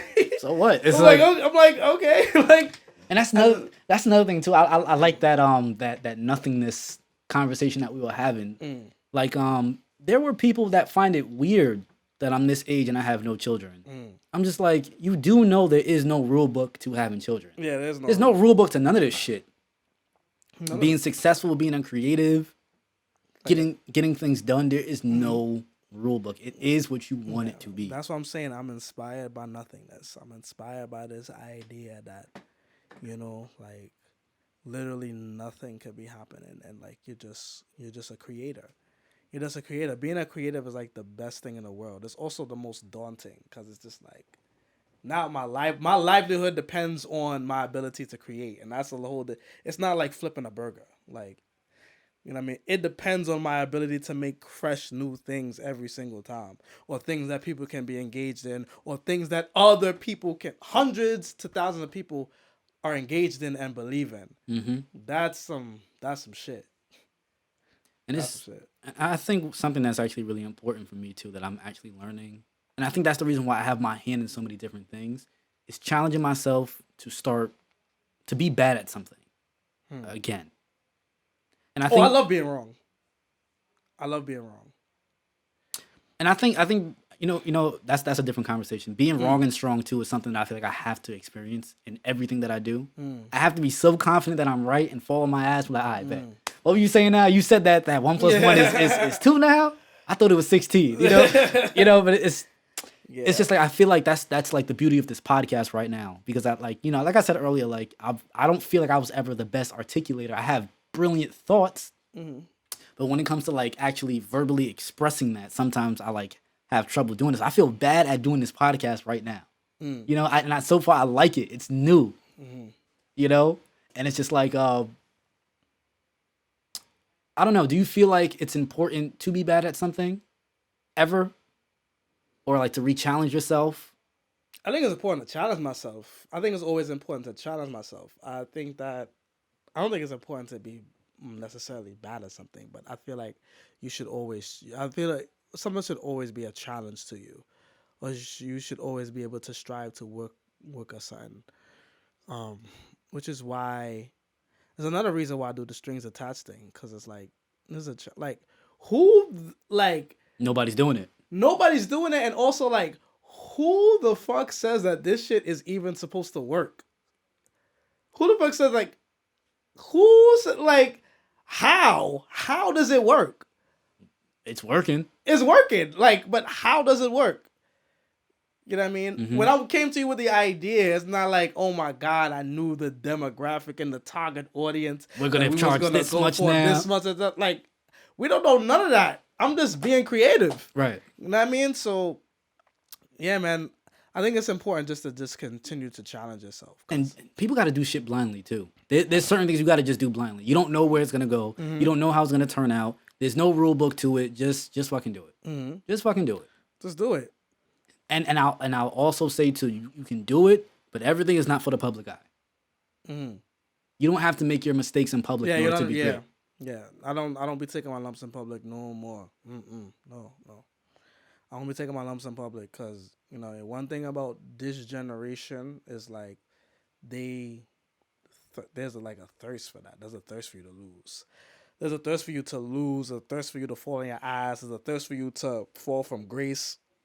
And that's another thing that keeps me going too as a DJ. Is like I'm never giving these niggas the satisfaction of seeing me lose. Not gonna happen.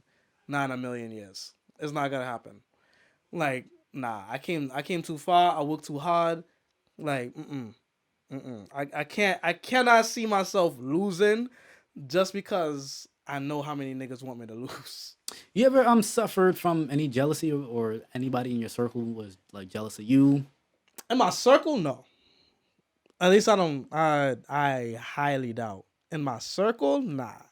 Jealousy, nah. Because I think one thing about me is that I've always been a person who's like I've always kept it in house. Mm-hmm. I've always kept the vibes in house. Like even like right now, I'm trying to like my bro sell weed and like he does edibles too. So like I'm trying to like I'm plugging him into my boat ride, like, yo, sell edibles on the boat. You know what I mean? We trying to do this 420 thing right now. I don't even think I should be telling people all the plans and stuff that we got going. But like it's always been about me and my niggas at the end of the day.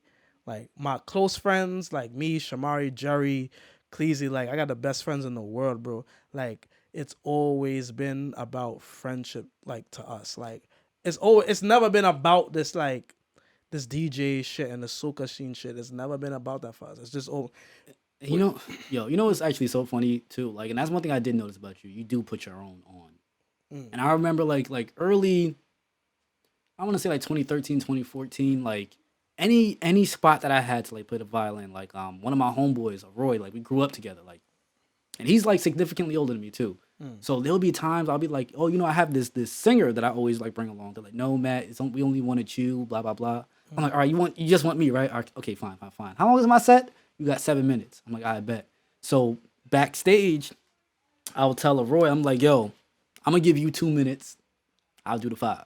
And I just love the fact that I was able to like just share the stage. Yeah. Just share it with people. Yeah. Even at it was me and Blackout actually did Howard University. They hired me to play the violin. They were like, yeah, just let us know how many people you're bringing along with you. Like a plus, the plus ones. I need 14 plus ones. They were just like 14. I'm like, yeah.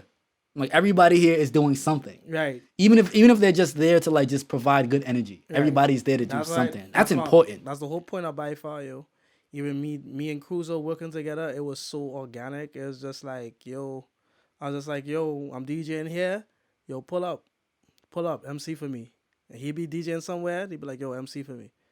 and it just works. it just works. You understand? Like I've never been the person to be like, I mean, and of course, like in my head, it's like I know I could do all of this shit by myself. I could do all this shit by myself. I could be the number one DJ by myself and this time, but I never wanted to do it like that. I don't operate. I don't operate so. I like being around a lot of creative people. I like people. I like to be attached to people with that same creative drive as me. People who can be in a room with me. Cause a lot of people can't be in a room with me. A lot of people can't. They can't match the hustle. They can't match the drive. They can't match the intuition. Sometimes I need, like, even how Blackout just had the idea for the like by Pat, and you know what I mean. Like I need people like that who can like. I can be like, all right, boom, boom, boom, boom, boom. Because now we're cascading great ideas on top of each other. Yeah, you know what I'm saying? You know what's funny? I actually do have a really bad issue with people who shut down ideas instead of presenting new ones. Yeah, don't come to me with the problem. Come to me with a solution to the problem. Right. Anybody can see the issue. Anybody can see the issue. Anybody can see the issue. I have this analogy too. Like, there was like a few beefs that I had with some people that used to always present issues to me. Like, oh, you need a lawyer. You need an entertainment lawyer. Why? But you just need one. So I said, you know what? I painted out this analogy. I said, if there's a basketball game, right? You have players, you have the coach, and you have the fans. Your coach is always yelling at you, and the fans are always yelling at you, right? Who would you rather listen to? Would you rather listen to your coach, somebody who has experience with the game, whether it's experience with being a player or experience being a coach, or a fan, somebody who's just casually watching and doesn't understand a goddamn thing about what's really going on, right? I said, a coach presents solutions. Fans point out problems. Which one are you? You see what I'm saying? Help me find a solution. Don't help me point out the problems. Right. Even if you know nothing about it, right? So it's like if you're shouting out like, oh, you need to get a lawyer. Okay, fine. If you're going to help me find a lawyer, right? Why? Like, did you Google a lawyer? Did you right? Google, Exactly. Like, you know what I'm saying? Yeah. Like, there's like, more. I shut people out quick who do that shit too. Yeah, don't just present the problems because it's just like, all right, that doesn't do anything for me. It ain't doing anything for me. So it's like, yeah, I shut people down. I shut out quick to like them kind of conversations like that. That it doesn't bring any. That's nothing productive coming out of that. Ain't nothing productive coming out of that. Those are the people for me that it's just tough to be around. Critiques, and especially people that like that don't know anything about what I'm doing or why I do it. You know, so it's just like if you don't play an instrument, you think you like music, but you're not musical. You don't present any good ideas. You have bad energy. You can't tell me shit. I don't care how bad it is either. I don't want to hear you talk. Nah, worst people for me is talented people that don't have no drive or no ambition and just, oh my goodness, that irks my soul. That irks my soul, man. Because it's like, I hate people that's so talented and have so much potential. I hate wasted potential. That's what I hate the most. Like, and that's why I like to keep my people sharp. Like, I be on my people, yo. I be like, yo, wake the fuck up. Why wasn't you, like, all my DJs in my army or whatever, I may hit one of them up like, yo, why wasn't you here at this party with me? You could have met this promoter. I could have had you shaking hands here. I could have had you this. I could have had it. Like, yo, you got to be certain places. And you got to know the totality of the game. Like, a lot of this stuff is not about talent. It's just about being present. You know how much bookings I've gotten just by just being in a party, just by like just being there. Not DJing, not doing nothing. I ain't have to buy no bottle. I ain't have to do none of that. I just was just there. And then the promoter hit me up like, oh, I seen you here. Da, da, da. Right. You know what I mean? I'm gonna put you on my next one. You know what I mean? Certain stuff like that is that simple.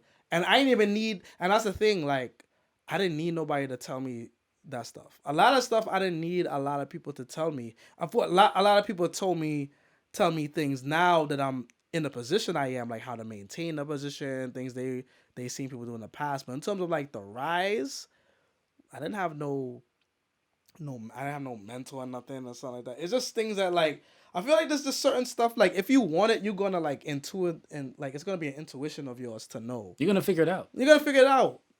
How do geese know to fly south? They just know. You just do it. You just do it. And that's like, I feel like people who constantly need like to be coached or prodded and stuff like that, like I don't have no patience for that. Like I like self-initiative. I think the patience part, there's a part of it that I disagree with. Because I'm going to say with somebody like me that has like spurts of like depression issues, self-doubt, esteem issues. Yeah. Sometimes a talk can get you through that. Yeah. But it's just like, but it's like the intuition of like my own personal drive is not gone. I'm just stifled by something right now. I don't do good with that. 'Cause I'm the type of person that'll see you in that state, and I'll be like, nigga, we got work to do. I'm really just, I've always been that kind of person. It's like, yo, nigga, like I understand that, you know what I mean? Sometimes the shit gets shaky, but sometimes you gotta shake back, nigga. Get the fuck up. Let's get this work. We got this show to do. Like that's one thing that I'm like learning more of is the patience part of it. Cause like for me, it's just like, yo, when you at the moment, like the moment not gonna wait for you.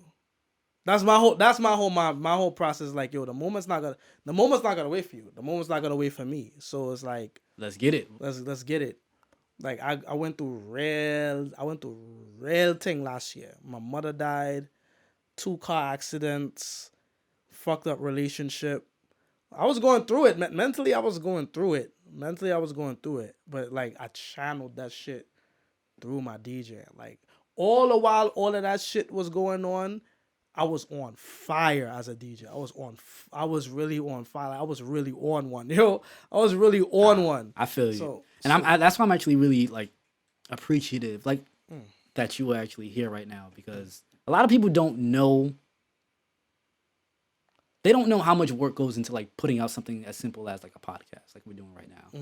But as far as like the mental breakdowns and like I literally had one yesterday.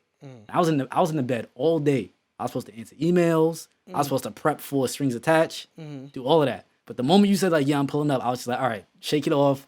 Let's get it. I don't know what it is, but it's like, when it's time to get it, I was like, all right, let's go. Let's go. Yeah. And we knocked out how much stuff today? Yeah. Like we four months of content? Yeah. We locked down a lot of stuff. Cause that's another thing too. Like I was like, I'm not gonna let like whatever the hell the fuck is happening in the outside world like stop what I know. You know what I mean? There's a vibe right now. So it's like, and I know when I lock in and I'm able to put in that work, I know how dangerous I become. So I'm like, yo, unstoppable. Yeah, bro. So I'm like, yo, even if I'm going through, I got mad stuff that I'm thinking about and stuff of that nature. Is like, I'm gonna put that to the side for a little bit and just focus on this right here and see what come out of this. You know what I mean? But yeah, man, I gotta work on my patience because I'm a very, and at this point, I have no other choice but to be demanding every single time, demanding of myself and demanding of others. I don't have no other choice because everything that we're doing, you know what I mean, we got tens of thousands of eyes watching everything that we're doing. So, you know what I mean? But I also gotta learn how to take time for myself. Like I've been swearing I'm gonna go do some therapy or some kind of thing, and I just haven't done it. You know what I mean? Right now, my creativity, all this shit is like my cloak. This shit is like my cloak. It's like if I can continue doing this and I can thrive in this, I don't need to get therapy. I don't need to do none of that stuff like that. You know what I mean? This is how I think about it. You know what I mean? This is like my escape. This is my escapism. I hear you. Well, you might check me. I don't know about that therapy thing, man. I think it's one of those like it's like approaching a girl is the first step. You know? Yeah. But as far as like traumatic experiences, listen, I can't even count how many experiences that I had that are traumatic. But I'm looking into it though.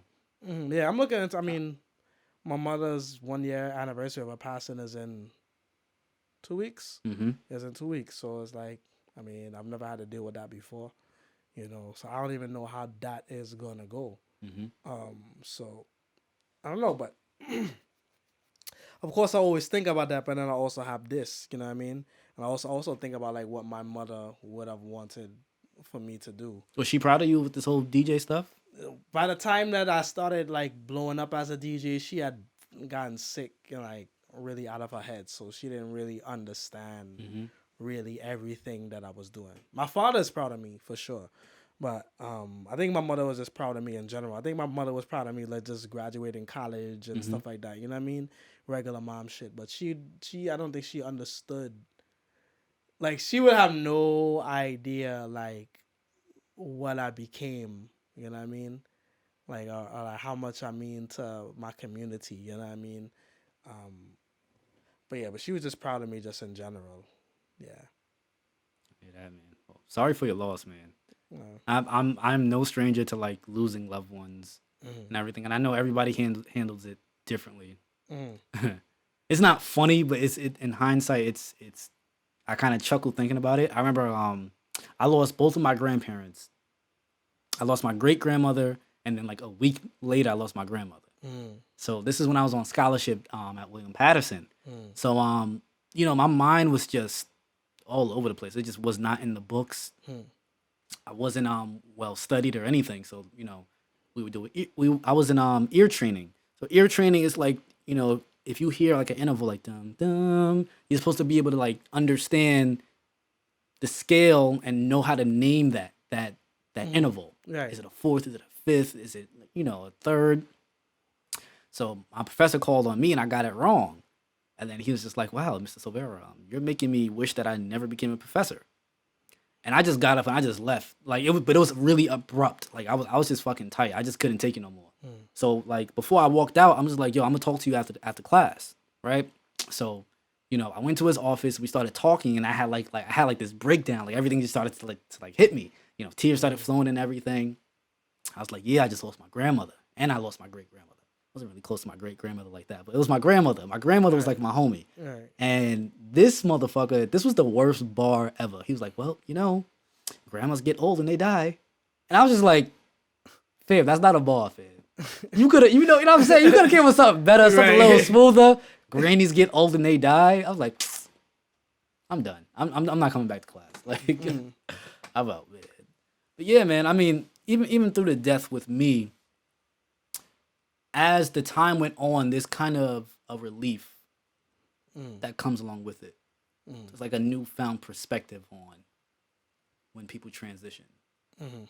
You know, it's just like, oh, these people around me, they're not going to be around forever. I'm not going to be around forever. Right. You know, so it's just like even like when my grandmother passed, like it was really tough in the beginning, but now it's just like Mm, those good times. mm. I cherish them now. Right. I'm like that's how her legacy is passed on. Like me and my brothers, we always have like a bunch of quotables Mm, from my grandmother and everything. Like it's like she's literally like in us, mm. and That's that's the cool interesting. part about it now. That's interesting. You Like I know, think I'm on a different. I'm on a. I'm so. I've always been into like science and stuff like that. So I think like right now I'm just like I've really been into like researching about like what happens when you die. You know what I mean? What is that experience like, or what's that feeling like? Which is why I think like I haven't necessarily mourned as of yet. My mother's passing has just made me look at death in a different way. I'm so interested in like that kind of stuff. I'm so interested in that kind of stuff, like death and what happens when you die, and you know what I mean. What is the soul and things of that nature. And once again, it's just the idea of nothingness, the idea of like when I die, I may just be nothingness. Like I may just be nothing. Like I am technically gonna be nothingness, or I'm gonna have the perception of nothingness with the no consciousness. I'm gonna have no consciousness of like who I am or what I was or anything of that nature. And it's like I'm like that's so interesting. hmm That's so interesting. Consciousness is like a super powerful thing. It's like a very very super powerful thing when you think about it. It's like, 'cause don't you feel like weird that it's like you're inside like your body and you're looking at me? I Like I it's think, but I almost feel like consciousness is it's a phenomenon mm, of being a human being. mm, You know, mm. I don't know if consciousness exists outside of that realm. Outside of being a human. Right. Well, no. Well, outside of like the physical being of the Mm. human, does consciousness still exist? Right. And that's the thing. I don't think it does. And I think that the end of consciousness is what I'm so interested in. Because consciousness as a phenomena is so powerful. And because it's so powerful, like I think everything, well, there's this whole thing about like there has to be a God because everything on this in the world and the galaxy, whatever, is necessary. If it wasn't necessary, it never would have happened. Mm-hmm. You understand what I'm saying? So there's that kind of theory. So like I'm thinking like consciousness is necessary. Like I always thought consciousness was necessary. Necessary to what end? I have no idea. But the idea that your consciousness can end and it ends with the body is something that I struggle with. I don't know if it ends with the body or it doesn't. And if it does, that's just so completely interesting, and it just highlights how insignificant I am. You know what I mean? It's really that kind of type of conundrum. Because in one hand, I'm like super insignificant because at the end of the day, if I die and that's the end of my consciousness, that's the end of everything. Like it really doesn't matter. But then also like I have this finite amount of time here where I do have this phenomena of consciousness within me, and like what am I gonna do with that? I might as well just, you know what I mean, try to live as the best as I can. Right. But I mean, there's consciousness, and then there's also the spirit. Mm-hmm. You know, like and that's like the strangest thing about corpses to me, especially like somebody who I knew when they were living, and that opportunity to see the corpse, I'm just like, the spirit is what made that corpse Mm-hmm. alive, Mm-hmm. and now it's just Yeah, but that's why I think you can't have a spirit without the consciousness. The consciousness, like, is the driving force of that spirit. mm-hmm. Because like without a consciousness, it's like there's nothingness. There's nothing without your consciousness. In my belief, there's nothing without your consciousness. Because like if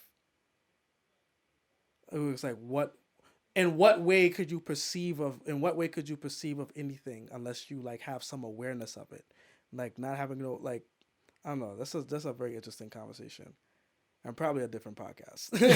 no, we can have it here, man. Yeah, This is not a music podcast. yeah. All right, so like I don't know. I feel like I don't know. Just the idea of you dying, and then after that there is nothing. Like really, I don't know. It does a weird thing for me, man. Because it's like I'm a person who used to be completely terrified of dying. Now I'm just so interested to see what happens. Not that I want to die, but I'm so interested to see what What's happens. next? Yeah, I want to see what's next. And I'm interested in the idea that I'll never see what's next because I won't have any consciousness of it. Right. You know what I mean? So, But there's something interesting about a spirit. mm-hmm. You can like everybody has been in situations where like nothing is going on, but you just have a bad feeling. Mm-hmm. So it's just like,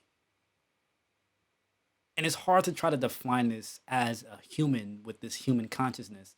But what is the spirit? Where does it go?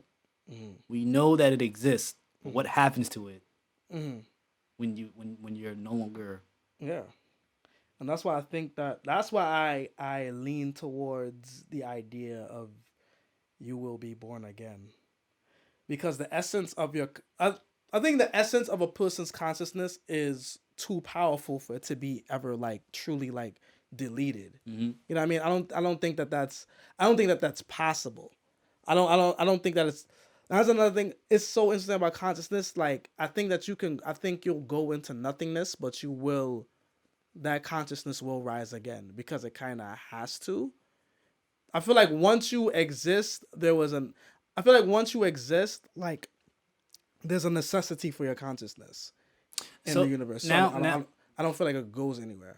now the question that arose for me is just like, is consciousness a singular thing, or is it like complex?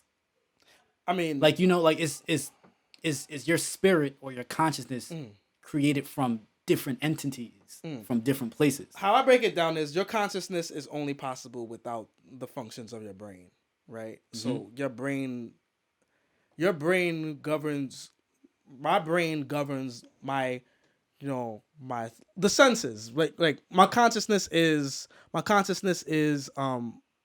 manifest through the senses. My consciousness. My spirit now, that's a whole like that's a different thing. It's attached to my consciousness. Yeah, it's attached to the manifestation of my senses. But now, um, when it comes to the spirit, I think that's what creates the necessity. Like that's what makes the consciousness necessary, because there's something within you. There's I don't know how to explain it like fully, but I think there's something within you that like when you die in the human form, like the spirit of you, there's something about the spirit of you that has to like continue to linger and continue to press on. And I can't explain why I think that way, but I really feel like the I don't know, just your consciousness is going, your spirit is still remaining. Like it's a weird thing. Like I feel like the more I try to like explain it, the more I kind of like hit a wall into like what I'm really trying to like And unpack. I don't think our brains can actually handle it. Nah, I think our brains can handle it, but I think that maybe like, you know how we see like sometimes it's like you ever play like the Chinese like finger trap, Yeah. and it's like you don't have to pull, you actually have to Push. you have to push further to get. So that's how I think about it. It's like I feel like all of our problems is like we really just gotta like really like whatever we're thinking, we gotta think the inverse. Mm-hmm. Whatever we think, we gotta think the inverse of it, and just go from there. Do you believe in a heaven and a hell? No. I don't believe in that either. I don't. To be honest, I really don't even believe in like good and bad. Yeah, I don't. Well, I believe in good and bad. I believe in the certain human constructs that I like just necessarily like believe in. Like I believe in good and bad because we as humans we've constructed a morality to where we know like when something is good and when something is bad. So the key word is constructed. Yeah. So it's just like good and bad to me is really, well, your moral complex is really just based on what side of the fence that you're born on. You know, one man's patriot is another man's terrorist. You know, it just depends on who's fighting for what. Yeah. You know? So it's, I don't know, that whole concept of good and bad is, I really try to do my best to like, to ignore that. Because I feel then you gotta ignore stuff like time. Time is a human construct. it is. It definitely is. Time is a human construct. Countries is a human construct. You know what I mean? Territory is. Yeah, territory is. You know what I mean? Like there's so many different things that are Ownership is. There's so many things that are human constructs, but there are things that they are so embedded into who we are and how we develop. It's like it's true. You know what I mean? Like it's the truest thing. Like time is the truest thing. Like one of the truest things there is. Like time as a concept. I think mathematics is the truest thing there is. Like because it's so exact. And it's so exact, it's so precise. Like this and this will always be 2. Is it? Because I can make an argument for it being 3. Make the argument for this and this being 3. Mother, father, boyfriend, girlfriend, husband, wife.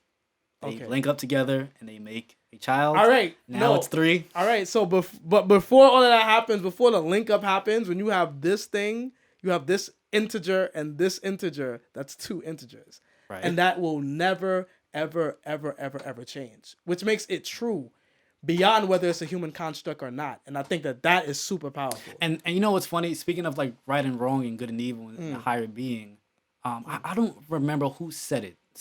I'm not going to take credit for it, but somebody said that they don't believe that God is a God of right and wrong, but rather a God of ultimate math and science. Yeah, I believe that. And that really made sense. And I started to think about it. Like, and these were the thoughts that I had after it. I'm just like, okay, if God is a God of right and wrong, right? You ever seen like basketball players pray after a game or before a game? It's like, and I've been in some of these prayers like, oh God, give us the strength to like, to win essentially. So that means that if God is a God of good and good and bad, that means that for this basketball game, God must have a bias because he's helping you win and he's not helping the other team win. Right. So in my head, I'm like, that doesn't really make any sense. It doesn't make any sense. Yeah. I think God is math.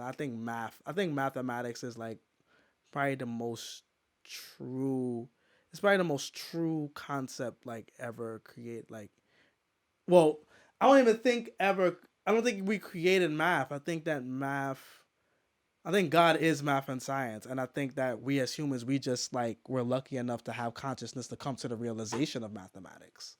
That's what I We are think. actually pretty trash at it. Yeah, When we you actually when pretty try. I mean, I don't think you're giving like humans enough credit for nah, like as yo, much bro, stuff really, that we uncovered about the world is like really no, but think about it this way, mind-boggling. like things like 3D printing and stuff like that. How we're getting closer and closer to like recreating like a heart for a patient that needs like a heart transplant, right?